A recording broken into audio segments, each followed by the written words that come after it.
What's going on? This is Ryan with Automatic Comics, and up next, we are going to go over some big sales that happened during this Heritage Signature auction. This is part of sessions 3 and 4 from this auction. I already covered the first two sessions in my last video. That's where you tend to see some of the biggest book sale, but there are still some incredible items that came up for sale in this. So thought I'd go over those, some high sales, some low sales, what really seemed to be the big outperformers in this one. Let's check out these books.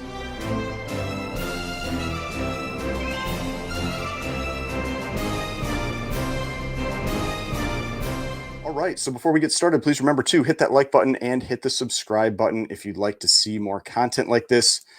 So what this is this is the big Heritage Signature or Platinum auction. These happen about once every, say, like 6 to 8 weeks. Maybe it's a little more than that, but it seems like about every 6 to 8 weeks. And this is when you have those books that sell for hundreds of thousands of dollars, potentially $1 million. You've got original art that comes up that's really incredible. But the thing with this is that you have those first two sessions that I went over that generally have the biggest items, but then sessions 3 and 4 still have some incredible books. I mean, these are items that generally sell for multiple thousands of dollars to tens of thousands of dollars. There's even some that break that $100,000 mark. So it's not like these are second tier items by any stretch. This is actually where I like to watch personally, because that's where I can actually pick up potentially some books. And I did buy one book as part of this auction. But let's get into these. First, I thought I would do just a quick recap like I did last time as well with how this auction has been performing. And so our total sales here, you can see I'm on the screen that's basically, this is the screen that pops up when their auction has finished for that session. You can see we've got another session that's going to start in about 12 hours. And we have their auction total so far. So their auction total so far is $9,448,742. So I have almost no question that this auction is going to break $10 million after the original art sells in that session number 5. I talked about how the auction had been performing based on the first two sessions. So thought I'd do a little update now after we've had all these other books sell as well. And it actually got even stronger. So what I did is I am tracking a bunch of books that are part of this auction. Specifically, that first day, I was tracking 58 books. Now, when we add the second day, I was tracking a total of 100 books. That's 100 books and some original art, a few pieces of original art. That first day, 57% of the items beat my estimate. And for me, anytime it's over 50%, I consider it a strong auction. Now we are at 59%, which means these sessions 3 and 4 did even better than the first two sessions. Then when we talk about the items that beat my estimates by 20% or more, so those are the ones that I consider really strong sales, I am at 30% now. From the first two sessions, I was at 28%, so ticked up just a little bit more again. Now the ones that failed to meet my estimate by 20% or more, the first day were at 12%. And now we're at 13%. So we had a couple more big deals or maybe some underperformers going on the second day as well. But overall, this has been a very strong auction from what I can see. For the items that sold in these next two sessions, my total estimates for those items was $322,100, and they ended up selling for $393,181. So that first day, it was almost right on. It was like I had estimated 2.4 million, it went for 2.46. These overall had some big outperformers, beat my total overall estimate by about 20%. And that came down to a few items. And I'll talk about that. There were some big outperformers as part of these 3rd and 4th sessions. But let's start getting into some of these books. First one, and this was one of those big outperformers. I actually posted about this one on Instagram as well. This is a page from Action Comics #1, and not just any page. This is the first page. So other than the cover, where that would be the first time that somebody would see Superman in Action Comics #1, this is the first time you would see him on a page. So, if we go in here, yeah, it is incomplete because it's just one page. I don't think they say that anymore on the new slabs when it's a page, but maybe they do. I don't remember. But so first page only, brittle pages, so page quality again doesn't really matter. And you can see someone wrote up here #1, first story of Superman. June 4th, 1938. And it's a decent looking page. But it is a brittle page copy. I mean, you can see the chipping and that kind of thing on the outside edges. But this sold for 57,600. And the reason I said this is one of those that really outperformed is that I had this one estimated as going for 35,000. The record was actually 25,000. And this is something that you can actually track. So this is GPA, and they do pull in the sales data for individual pages. And so if we go to Action Comics #1, and you have to kind of scroll down to the bottom, and you can see with most comics you don't have individual pages in this data because the pages just aren't worth enough. But with Action Comics #1, First Appearance of Superman, they're definitely worth enough. And if you go down to the first page, in December of 2021, we had an individual page sell for 25,000. I believe this was on Comic Connect. If we take a look here, yeah, it was on Comic Connect and sold for 25,000 in December of 2021. Better page quality, creamed off white pages, has some damage on it where you can see these holes. Maybe this was in a bound volume or something like that. That's probably what it was.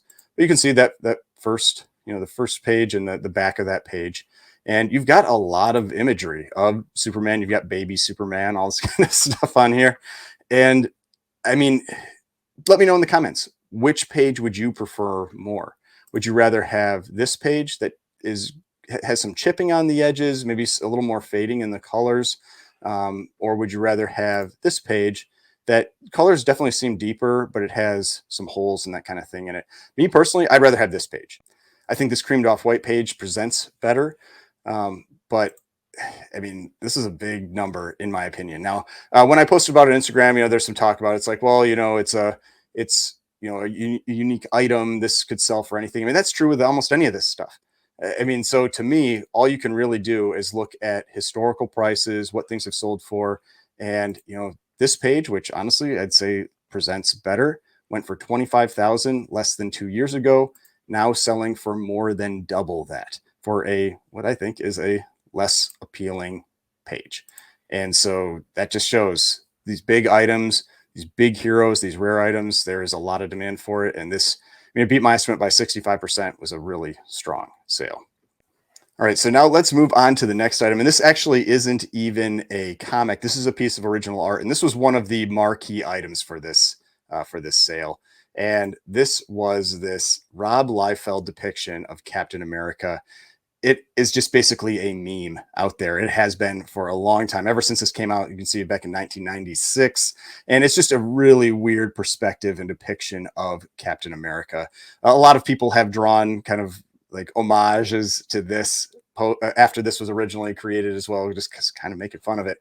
And I didn't know what this was going to sell for. I had no idea what this was going to sell for. I thought maybe it would go for like 35,000 based on what I'd seen with other original art pieces from Rob Liefeld. And because to me, it's like, this isn't something where people want to see that Cable depiction, or they want to see that Deadpool depiction, like one of those early things that he's really famous for. I mean, it's a meme. It's kind of like a joke. And so it was, how much was somebody willing to pay for a joke? And that's pretty tough to predict. And apparently it was $132,000. So this just went for a ton of money. Before it went live, it was actually sitting at around $26,000 before it actually had people live bidding on it. So this was sitting pretty low. It was down below that $35,000 mark where I thought it might go. But I mean, clearly there were at least a couple of people that really wanted it. And this thing went up to 132,000. I mean, just a monster sale for that one. Now, there was one other piece of original art I just wanted to talk about, just to give people an idea what some of this stuff is going for now. And this was Weird War Tales #42. This is a Joe Kubert cover. I thought it was a pretty cool cover, and this went for $22,800. You know what I thought this was going to go for? I thought it was going to go for $4,500. That is around what this type of original art has been selling for. The high ever for a Joe Kubert cover from Weird War Tales, and I'd say it's a comparable cool cover, was $4,800. And this went for 22,800. I mean, the original art it's just crazy. It's so tough. And even if you have any type of comps for this, I mean, people are just paying through the nose for original art right now, especially covers and famous interior pages. So, I mean, that's all I can really say about it. I mean, I thought it might go for 4,500, went for $22,800. I mean, just a massive, massive sale for this piece of original art. I mean, it's cool. I mean, don't get me wrong, it's cool. But I mean, I remember bidding on a Bronze Age horror piece of original art on like a Comic Connect auction a couple of years ago, I think, and it went for less than what I thought. I mean, I thought it was a cooler cover than this one, and it went for like 4 grand, something like that. You know, and I don't even know what it would go for now if it came up for sale. Would it go for 20,000? I remember it's one of my big regrets. I wish I would have bid a couple more bids and tried to get it, um, but yeah, I mean, just a massive sale for some of this original art out there. The other thing that there were a lot of is there was a lot of Peanuts original art. So Charlie Brown, that kind of thing. And just to kind of give you an idea what some of that stuff sells for. This is one from 1956. From the 50s, those are worth a ton of money because it's really early. I think first Peanuts was somewhere around 1950 or something like that.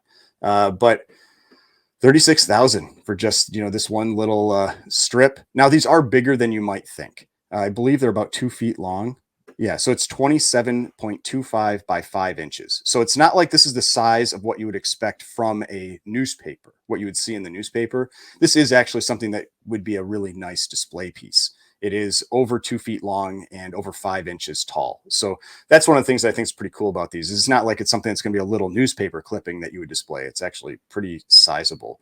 But there were a ton of these. This is just one that I wanted to point out, but there were a ton of these that came up for sale, including, I think, a Sunday Funny as well. So some really cool stuff.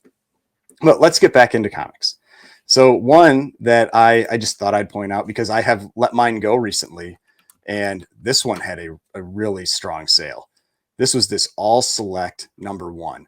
Now, I think mine was a 5.0, but this has comparable colors. So mine was a little bit higher grade. This one has comparable colors. This was a big sale for this one. And so, because this is a nice presenting copy, because I think there was a 5.5 that sold earlier in this auction, and it didn't have as nice of a color strike as this one. And I think it went for less. I'd have to check. It might have gone for less. Actually, let's do a quick check, because all we have to do is search for all select #1 for sold items. So we do all select 119. What year was this? 1943. So if we do all select #1, 1943, and we look at the most recent sales, and we should have 2 of them. Yeah, there was this 5.5. So you have this one here, which is the 4.0. We have the 5.5 that went for 15,000. I mean, that's like just a little bit of color strike difference, because I think that's all that's really different there. I mean, this 5.5 isn't bad. You can tell this one is deeper. Like you can tell, like if we open this one up here and we just kind of shift between these two, you can see the 4.0 is a little bit deeper in its color, and that kind of thing can make a big difference. I mean, that's with mine, my 5.0. I mean, my 5.0 had more of this 4.0 appearance in terms of color strike. But I mean, yeah, look at that, like 15,000 sold on November 16th, and then November 18th, 2 days later, 19,000 for a lower grade. So that's what I've talked about with Golden Age comics. You can have a lot of variation. It really depends on who's bidding, who's there that day. And there's definitely just more demand for this 4.0 than there was for this 5.5. So, but that probably means this person got a pretty great steal. And maybe I should have tried to buy this one back again, like get a 5.5 or something like that. But this 4.0 I had going for 14,500. And so 19,200 beat my estimate by 32%. That was a pretty solid sale. Now, next one, for one that I would say underperformed some, and that's just based on recent sales, was this Crime Suspense Stories #22. And this was a 5.5, and you can see I actually bid on it. I have a 5.0. I thought I would throw in, a couple bids on this one as well, and ended up going for $9,000, which isn't a bad sale. I had it as a $10,000 book. Its record was 10,700. So this is what I'm talking about. Like, you're going to have variation. Everything doesn't go up every single time, but I still felt like this was comparably to other copies that have come up for sale recently. Like we had some really big 6.5 sales. This seemed on the lower side. So it might be that somebody just got a great deal. I mean, I can tell you, I wouldn't sell my 5.0 for 9 grand. It would cost somebody more than that to get that from me. So I think that this was probably a decent deal. It is one of the most iconic pre-code horror covers of all time. But yeah, I felt like this one went a little low. The first day, or the first couple days, I talked about a lot of pre-code horror books that had some really, really strong sales. This one seemed like it was a little more on the weaker side. There's also a lot of Batman that came up for sale, and some of, I'd say some went a little high, some went a little low. There was a mix there. One of the cooler ones that came up that I like seeing this one for sale. It's not my favorite cover, but it's the first appearance of Clayface. This is Detective Comics number 40. It's also considered the first Joker cover because this is from an interior page of Batman number 1, I believe. And so I did bid on this one too. You can see I bid on this one too. I did not end up winning it. Sold for $10,800. I had this one estimated at 10,000, so just beat my estimate by 8%. It was right around where I thought it would go. This is a light tanned off-white pages. Like I say, page quality just this doesn't matter all that much. Most people just do not care, especially when you're talking about Golden Age. Some people do. It does make a big deal for some people, but most people don't. And so 2.5 for 10,800. So real strong sale for that one. Then we also had, I think it was one later. Is it one later? Yeah, we had Tech 41, which is, I think, the first standalone Robin story. Yeah, Robin's first solo story. And this went for 4,320. People wanted me to talk about some books that maybe went for a little bit less money. So I thought I'd mention this one as well. And I had this one going for 2,800. This just crushed my estimate. I mean, $4,320 early. I've talked about this. This is why whenever I see deals on early Batman, Golden Age Batman, I always buy it because there's so much demand out there for it. And it's one of the most iconic characters of all time. From the Golden Age, I would say it is the most iconic just because Superman isn't as popular today as he was previously. Batman is definitely more popular. And so I think anytime you can find a decent deal on Golden Age Batman or Detective Comics, you just have to go for it. And when you see these key issues, this type of key issue come up for sale with cool covers, I mean, there's almost always going to be some demand for it. Now, there were a couple underperformers as well. There were 2 copies of Batman number 6, and both of those didn't meet my estimate by about 10%. And now you can see I bid on this one too. so I did bid on this copy. I have my Promise Collection copy that is up behind me right there, a 6.5. And this went for 6,600. I had it going for 7,000. So I mean, it's close. I mean, it was 6% below my estimate. One more bid, and it would have hit my estimate. But yeah, I mean, this is one of those covers I really like. It's an action cover. It's Batman and Robin swinging in on the cover, very similar to Batman number 1. These are the types of covers I really like from the early Batman Golden Age type books. The ones that are action covers. You have I like the solid backgrounds. This one actually also has a pretty cool background. It's kind of like this pinstripe. So pretty cool one. Looks cool in person as well. You've got, the billowing capes and everything like that. So yeah, I think this is a great cover. But there was that one. And then there was also a Batman number 2. Went exactly what I thought it would sell for. And this is an example of one where I don't really care for this cover. It's too jokey for me, where it's like Robin is like behind this guy trying to trip him. And so that's what I don't really like in covers. I like the covers that are just a little bit more serious. That's what I tend to lean towards. Now, it went exactly for what I thought it would. I thought it'd sell for 9,000, went for 9,000. It's still Batman number 2. It's the second appearance of Joker, second appearance of Catwoman. Let's see on here. Second appearance of Joker, second appearance of Catwoman. So it's a huge key. I mean, it's a huge key. It's a cover that I don't like quite as much. Now, the next thing I thought I'd talk about was one of the areas that was just crazy in terms of the performance of these books. And this was Matt Baker romance. There were multiple Matt Baker romance books that came up for sale, and they just crushed it. I've posted about this on Instagram where I saw a really big sale like a week ago in one of the weekly heritage auctions, and that has just continued. This is an extremely high grade, so pricing it is difficult, but this is Diary Secrets number 15. If you're not familiar with Matt Baker, he is one of the most in demand cover artists from the golden age. He died young, and so that's probably maybe a little part of it that he didn't create covers for as long as some of the other cover artists. But he's really well known for his drawings of women, his depictions of women. And so whether that's books like Phantom Lady or the Seven Seas run or Diary Secrets, these romance covers, there are a few horror covers he did that are also very popular and in demand. But I mean, we have just been seeing big numbers for Matt Baker, and especially in the romance area. And now I have said it does seem like this is often on Heritage. Heritage seems to be the place that gets the big numbers for these. And I think you have different collectors that use different auction houses. They're more likely to buy on one place than another. And I think the big numbers tend to come on Heritage for these books. But a 9.0 for 9,300. Now I was just kind of guessing at what I thought this might go for. And I had it at 6,000, so beat my estimate by 55%. Then another one that came up for sale was this one here, which was Pictorial Romances number 24. If you have watched my channel, you know I picked up a different copy of, or a different issue from this run of Pictorial Romances relatively recently that I'm planning on getting graded. This was a 7.0 that went for $3,600. I had it at $1,800. Prior record was $1,752. You'll learn if you're interested in Matt Baker that certain covers do better than other covers. The content really makes a difference. But so this one beat my estimate by 100%. Then we had one of the biggest sales from this one. We had this Teenage Romances number 43. This was a 6.0 that went for $9,000.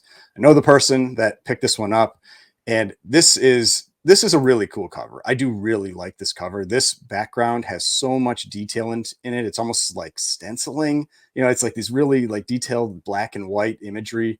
And so this is a very popular cover, but I had this going for $4,500. Went for 9,000.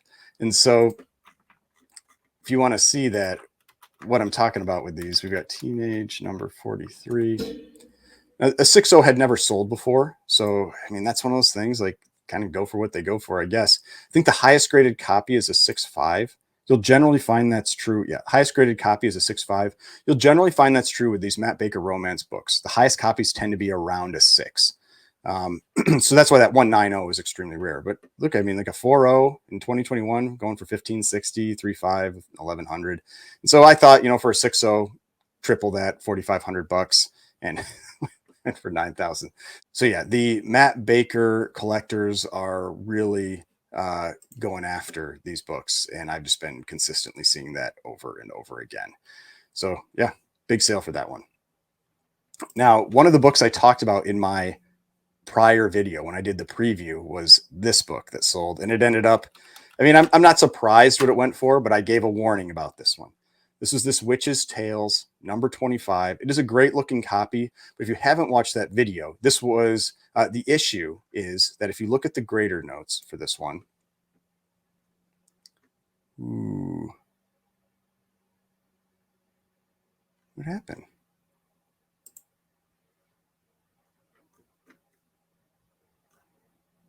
That's weird.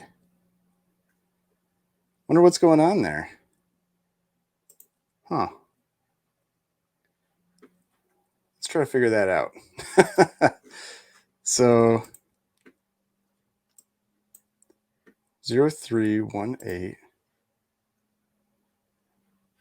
That's 0318 139001. Okay. Yeah, I don't know what was going on there because it's like it didn't pull in that first zero. All right. So the issue was that this is manufactured without a top staple, which isn't a problem. I've had plenty of books that are manufactured with just a single staple, and not intentionally. There are books that are intentionally managed with a single staple. There are others that it just for some reason it didn't get put in the book. But the issue here is that the staple, the bottom, so this is says stapled attached bottom of back cover. So the one staple that's there only has a single point of attachment. So you can see there's no staple here, but the one staple here only is attached at the front cover. And so I had commented that while it still may be attached in that slab, there's a possibility that these books sometimes shift around in the cases. And you sometimes have the interior pages move freely from the cover, especially in cases like this, where there is very little connection to the staples. And so you could easily have this book detach inside the slab, or it could already be detached inside the slab, which, if you are familiar with grading, generally that means if you had a detached cover, the max grade you're going to get is a 4.0. And so that would immediately put this book down at a 4.0, which is why I priced it at $3,000 just to be conservative in case that happened. The record in grade is 6,200, ended up selling for 4,320. And so kind of somewhere in the middle. So maybe there was some people that were concerned, some that weren't. But I feel like it didn't go as high as I was worried it might. I thought it might go up to those record type prices because it is a really nice looking copy, but it did go for more than what I think a 4.0 would sell for. So it went somewhere in the middle, 4,320, but just wanted to touch back on this copy because I had talked about it in that prior video. Now, a couple books that underperformed, one of them, I thought about bidding on it, but I decided not to. Was this Wonder Woman #1? Went for $4,560. It is incomplete. It is the centerfold is missing, and then you've got the cover and interior cover are laminated. I think this copy was for sale on Instagram. I feel like I saw this copy on Instagram as well. And the lamination is what really kind of like turned me off on it. I didn't like the idea of buying a copy that had a laminated cover. But I mean, it's Wonder Woman #1. There are three, like really big books for Wonder Woman. It's Wonder Woman #1, Sensation Comics #1, and All Star #8. All Star #8 is that first appearance. Sensation 1 is the first cover and the second appearance. And then this is her first solo or self-titled series. My favorite cover from the three is this one. I think Wonder Woman 1 is the best cover. But based on other sales that I've seen for 0.5s, I thought this might go for $8,000. Its high is actually 15,500 for a 0.5. But because this one is incomplete, it's got this like big chunk out of the corner. It doesn't present great, and the lamination I thought might really kind of like turn off a lot of buyers. I had its estimated value at 8,000. Went for 4,560. So yeah, I mean, it went well below that estimate. But for me, part of the reason I didn't buy it was when I had my copy, it took a long time to sell. It's the type of book that isn't going to sell real quickly. And so I just didn't feel like sinking, $4,500 into it and have it maybe take a couple years to sell. So that was part of the reason why I ended up not bidding on it. But a cool book, iconic cover. I mean, if you could ignore this chip up in the corner, it's more than a chip, kind of like a chunk out of this corner. I mean, the main art and everything is there. It doesn't cut into the Wonder Woman. It is a decent presenting copy for a 0.5, but I just decided not to bid on it. But then we also had another one that really underperformed, and I think I just got distracted because I would have bid on this one. This was World's Finest #2, 4.0, going for $1,440. This is actually the first issue from this title. It had another issue as #1. I can't remember what I think it's called World's Best. Yeah. Oh yeah. Right here. I think World's Best was its title for #1. And then it changed to World's Finest. Issue 3 is actually that first appearance of the Scarecrow, but this is a great cover. This is a great looking cover with Batman, Superman, and Robin on it. It's not real hokey or anything. A lot of times you get that with these World's Finest covers where they're real jokey type covers. But I had this one estimated at 2,400 and its record was 2,500. I think this just went for a really, really good price. I definitely would have at least made someone pay more for it. But I was watching some college football. I got distracted, and so I didn't end up bidding on this one. And so that happens sometimes. Maybe that happened with a couple other people too. They were watching college football because this was on a Saturday, like kind of midday, and maybe that caused a problem with this one. I thought this was a great deal. Now, one that just blew my mind with the sale. big sale is this one. Amazing Fantasy number 15 and a 5.0 went for $69,601.20. Now, if you watch my last recap video, the reason that this is mind-blowing sale was that there was a 6.0 that sold on the first day for 66,000. This is a 5.0 that went for more. Now that 6.0 had a kind of like a crease in the upper right corner. This is a decent looking 5.0. I mean, it's a good looking copy. I'll give it that. But I mean, I think maybe their goal is to try to like crack it and think they can get a better grade, but I don't think this book can get a 6.0. At best, maybe it gets a 6.0. So then you paid full value anyway, and you're going to have to pay a few $1,000s to get it graded because it costs 4% of value to get the book graded. So if CGC grades this, it gets a 5.5 or 6 or whatever. They say, oh, that's a $65,000 book. You're going to pay 4% of that, which is $2,700 just to get it graded. So that's another cost into it.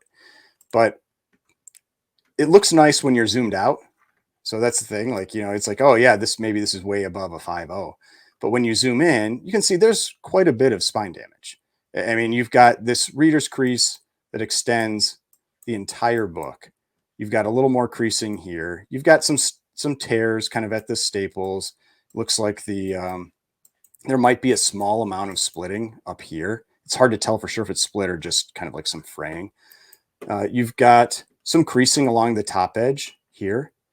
Now the back cover, it looks like it hasn't been cleaned. It's an older graded book, but that doesn't really matter to me.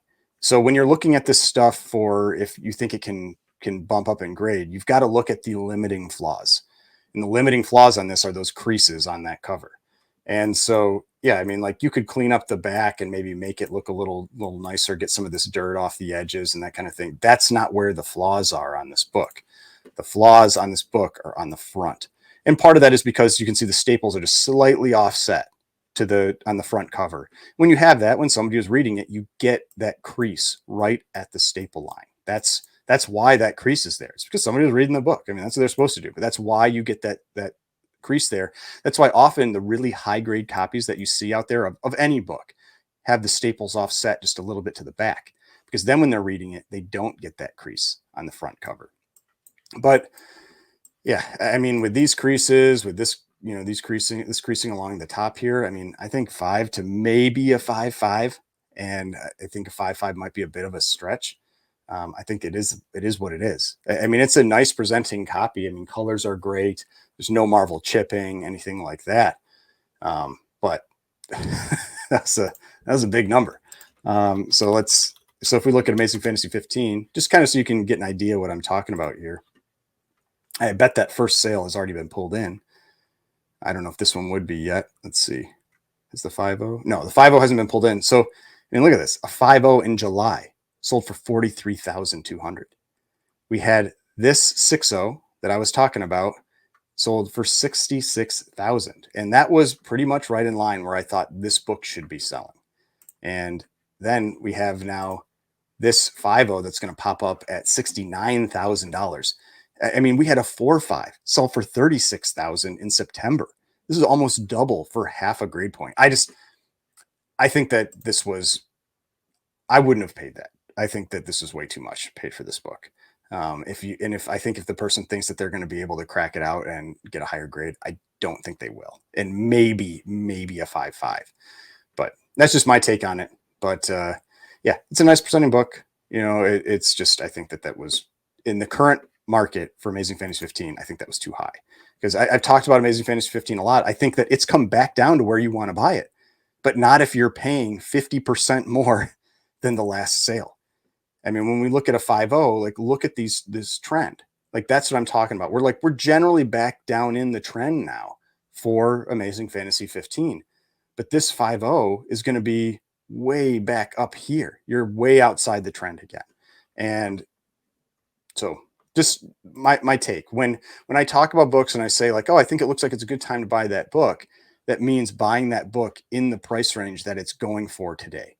It doesn't mean paying 50% more for the book. Then you're putting yourself behind again and you're down potentially. Like if you tried to sell this maybe you're down 10, 15,000 right off the bat because everybody else is going to be like, well, I could buy a 6.0, for that price. Why would I buy a 5.5? So just something to consider when you're looking at this stuff.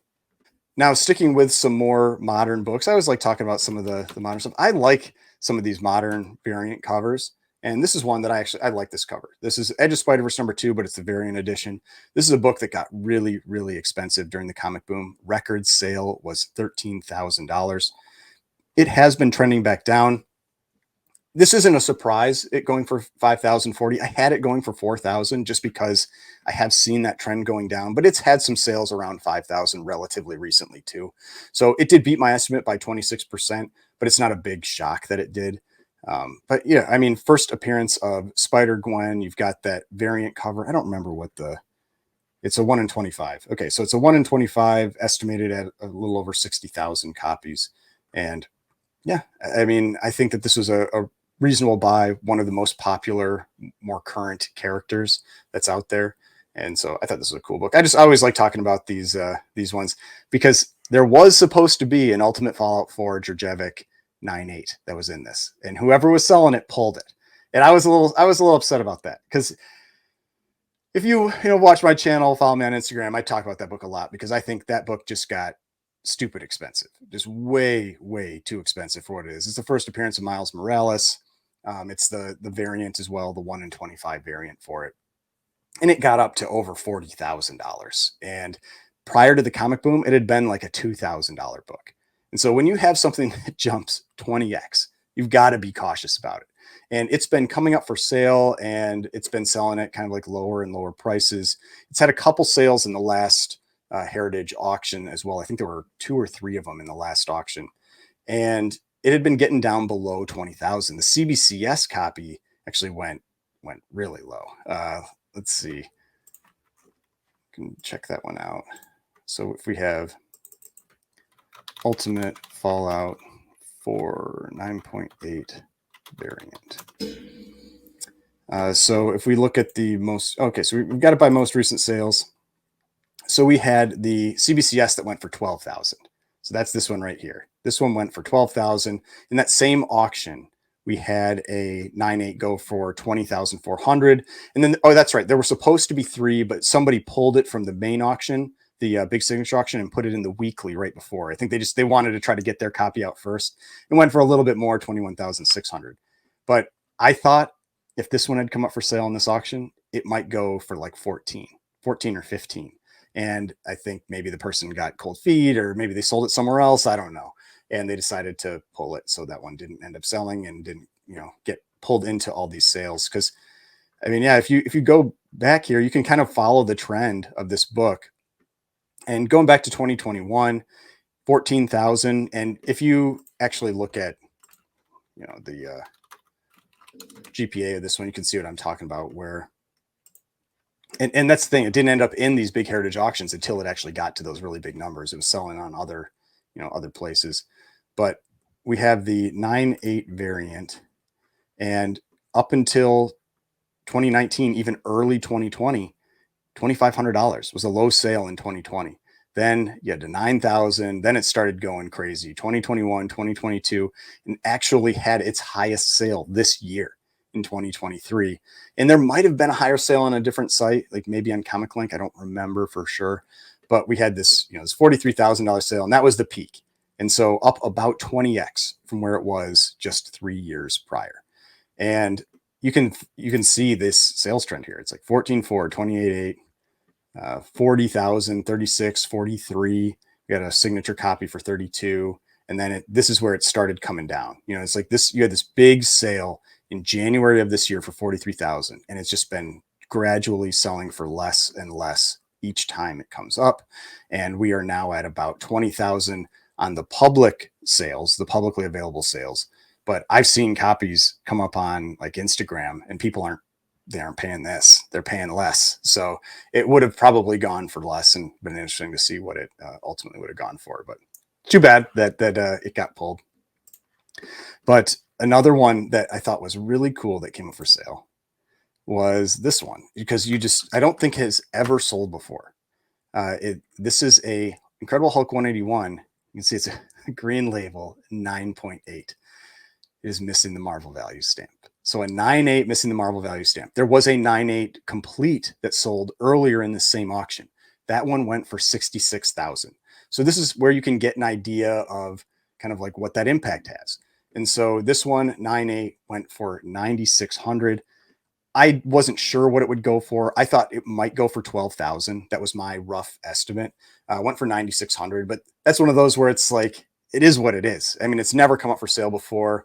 It is considered an incomplete copy because it is missing that Marvel value stamp, but still pretty solid sale. And this is one of those things where the value or the percentage of value for a green label. And so if you're not familiar with green labels, basically, so it's a qualified grade. So they grade it pretending that this thing that they identified here isn't wrong. Like they pretend like this is actually a complete book. What would it be if it was a complete book? But then they notate what the problem is. And so you'll see this sometimes with really high grade copies of books that have like a detached staple. There could be other flaws that could cause this as well. But for Hulk 181, the most common is either the page completely being gone or the stamp being cut out. But yeah, I mean, went for about $10,000. When you have lower grades, they sell for around 50 to 60% of value. But this is very similar to restoration.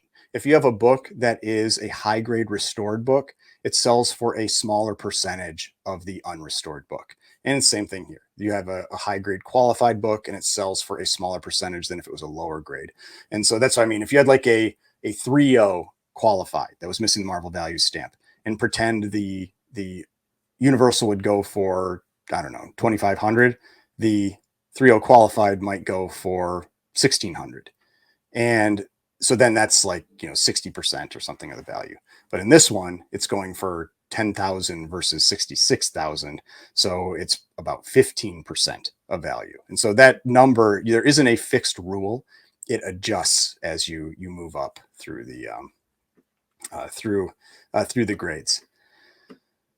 Now, I also talked about these in the first video. We got the final one that sold, and this was Teenage Mutant Ninja Turtles #1, first print, 7.5, went for 10,800. I had it going for 12,000. The record was 19,000. So this one disappointed similarly to the other three that came up. A little less so. The other three were underperformers by around 20%. This one underperformed by 10%. So it did a little bit better than the other ones, but still went below my estimate. So that was one consistent thing with Teenage Mutant Ninja Turtles #1, first print. Went for all of them, went for below my estimate. So it seems like that book is maybe still trending down. So if it's one that you're interested in, maybe just keep watching and see what happens with it. Because it is a book that I'm interested in. That's part of why I was watching this one, because a 7.5 is maybe a little bit more affordable book. But if you look at what these books, again, what they went for versus what they're going for now, like if you follow that general trend, I think this could still drop more.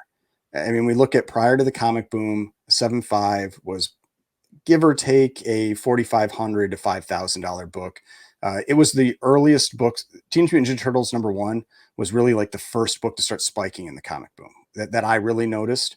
And so that's why you can see these earlier spikes kind of in late 2019 and then early 2021. But I could see this still trending down some. I don't know if it would get down to like a $6,000 type price, but I could see it getting easily below 10. And so I think maybe 8, 7 or 8 is where it might kind of continue to trickle down to. So I'm going to keep waiting, and I'll see what happens with Teenage Mutant Ninja Turtles #1. So for the last comic I wanted to talk about, closing out similarly to how I closed out the first video, and that's with X-Men. And so in that first video, I was talking about X-Men, and it was just nice seeing the books going for around what I thought they would, or even overperforming. And that's the case with this one as well. This one went for just about exactly what I thought it would. And this was an X-Men #1, a 7.0 that went for 22,800. I had it going for 23,000. The record for this book was 49,000. X-Men Keys, especially issue #1, went just insane during the comic boom.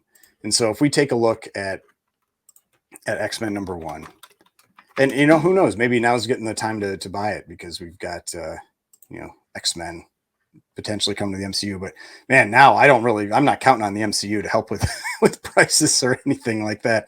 It almost seems like they can only hurt it. But if we look at X-Men, you can see these huge spikes here during the comic boom. Now, this spike here that we saw kind of around 2018, I believe was when Marvel got the rights to the X-Men back, when we knew that Marvel was going to be making the X-Men movies or the MCU instead of Sony. And so what you often have, or at least what I generally do, is you kind of ignore that spike where this is the new baseline for this book, because it had multiple years before the comic boom where that was the new baseline for that book. And so if you look at that and you look at kind of just that general trend, 23,000, that's right around where this book should be right now. So at least for a 7.0, it seems like this is around where I might expect it to drop to. Now, I know I've seen a lot of other channels where you've got kind of that market trend thing where you have prices overcorrect before they start coming up again. So yeah, that's totally possible. You could have prices correct a little bit more, but this at least feels like it's getting to a point where it's relatively low risk. Now, I can't say that that's true for every other grade. It's just in the 7.0, that's what it looks like. And so that's why you want to, you want to look at this type of stuff, especially if you're spending thousands of dollars on comics, get a subscription to one of these pricing services and figure that out. But let's look at a 5.0, one for 13,000. Very similar. I mean, you see that again, that jump around 2018 when they got the rights back, and then you have this kind of consistent trend there afterwards where things calm down for a bit, and we're getting down around those prices. I mean, we had a low of 9,600, which seems really low, but then you've had multiple sales in this kind of like $13,000 range since then.